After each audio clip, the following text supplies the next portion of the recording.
Welcome back to the Hit Squad. Chad Range alongside Jesse Finney. We're going to be breaking down UFC fight card Fight Night 32. November 9th, this thing's happening in Brazil.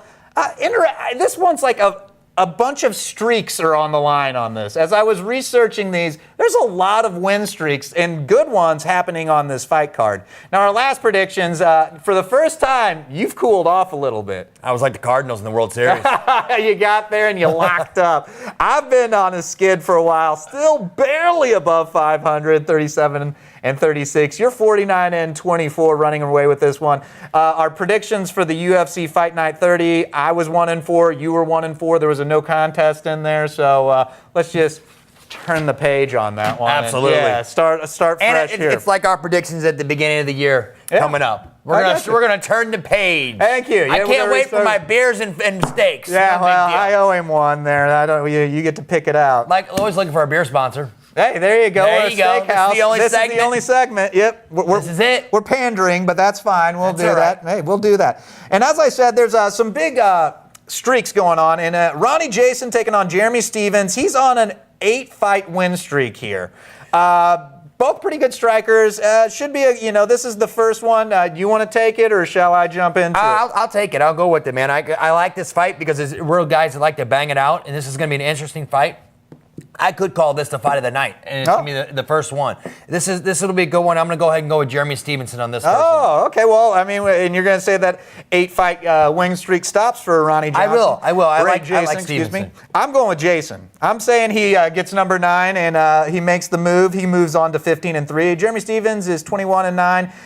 We'll wait and see, and obviously the disagreement begins between us. Now, there's some great names on this card, too. Yeah, well, I'm glad you're reading them. Can I buy a vowel? Yeah. I mean, my Lord. Santiago Ponzinibbio taking on Ryan LaFleur. Good matchup here, and again, it's a striker matchup. Santiago, he's won 7 in a row. LaFleur is undefeated, so he's got a little win streak. There's a lot of win streaks that are going to end tonight. This one's on me, and I'm going with Ryan LaFleur. He stays undefeated. I like that because it kind of rhymes with Rick. Yeah, I do. Woo!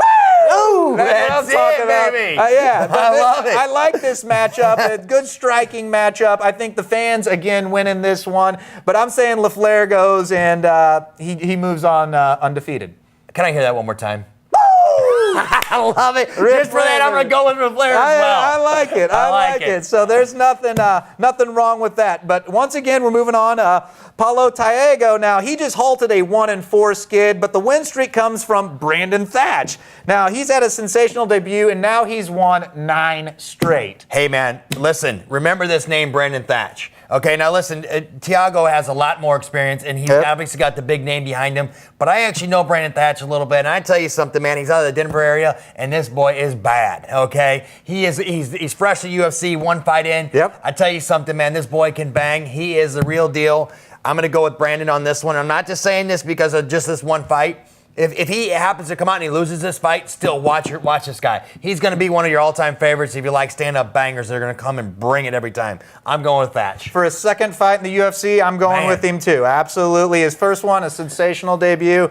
Like I said, Taiego just actually got back into the win column, but I'm saying that he's back into the loss column. Thatch is one to watch, boys. I'm telling you, man. He is the real deal. He loves to bang. He's vicious. He's violent, and he is the real deal. And this next fight, I was reading on the internet, doing a little research on it. It's kind of, as they said, loser go home. Yeah, pretty much. Pretty much on this. Rafael Calente, 11 and 4. Igor Pemberjak, 25 and 10. Now, I'm not sure who I think is in this one. You want a coin? Yeah, that's exactly what I would do on this one. Nobody jumped out on the card, so I'm going to go with Calente. I'm saying that he sends Igor home. I think you actually made a good call on this one. I do. You know, Rafael's actually in his home country. This is going to be a good fight for him because of his jiu-jitsu is really good. Yep. Okay, I think that he's going to have the home crowd advantage. In Brazil. And hopefully it's not the same damn judges that judged Michael Chandler's fight, okay, on this one. Okay, but I'm going to go with Rafael as well on this one. Okay, and this is the co-main event here we're getting into. Cesar Ferreira, who's just 4 and 2, taking on Daniel Safarin, 9 and 3.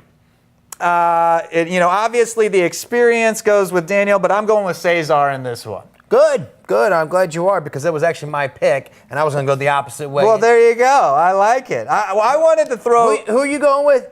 Cesar Ferreira. All right. Good And you're deal. going with Daniel? Yes, because you stole my pick, but so I wanted to put the main event on you. I did not want this main obviously event. this is not like recording. We have a producer that goes back and cuts and pastes. No, we just let it fly. I just seat of the pants, baby. That's it. Well, the 2-fight win streak is now for Vitor Belfort. He's 23-10, taking on Dan Henderson. I'm always a big Dan Henderson fight. I am and too. I'm torn on this fight. And that's why I wanted to put it on you to see who's doing it. Now, this is a rematch. In 2006, they fought on Pride, and that was all Dan Henderson. Unanimous decision there. They're both great strikers. And, Both good strikers. the submission, what I read, people think submission-wise goes Vitor, but ground game, as far as the wrestling, Dan Henderson has the advantage. And so it's my pick is what you're Yeah, basically I've set you up to see what you're going to do. You see how I just kind set of me up to fail. knife I know in there what and you try to, did. yeah, oh, absolutely. This is a hell of a fight, man. I This think is. that Vitor is definitely the more technical striker. Yep. I definitely think that Dan Henderson's got the big right bomb. Dan Henderson is one of my all-time favorites. Pure class act, great guy. I think Vitor's probably got the jiu-jitsu department, but Dan's wrestling is so damn good that he can stop his jiu-jitsu. So you know what? I mean, we talked about flipping a coin, and this might be the one you might want to flip that coin on. All right, I'm going to go ahead and go here with my heart, and I'm going to go with Dan Henderson, okay? Because I know that at the end of the day, losing one fight to you because I went with my heart instead of my head, I'm still going to win in the end. I'm going Dan Henderson. Just took one. Well, see, that's what I was battling. In my heart. And how can you going to watch that fight? I know. And just root against Dan I because know. of one pick. And that's why I did it. I'm going with Dan Henderson. I think Vitor Belfort's going to win the damn fight. Okay? I'm going Vito. That was my whole battle. And if you went with Vitor, I probably would have picked Dan Henderson just to be different. But honestly, You're different. Don't worry about that. I'm going with Vitor. TKO, second round. I'll throw that out there. I read that on the internet, so I kind of stole that one. If I think there's a TKO, I'm going to go with Dan Henderson. Yeah, because of that big right hand. But that was what it said. It says he's got the big haymaker, but technically He is. Vitor, might have the advantage. Hey, listen, I'll tell you this. When I'm 49 and 24 and you're 37 and 36, guess what? I'll give you one. There you go. Well, that does it for this segment. We'll be coming back with the Knuckle Junkies next on 101sports.com.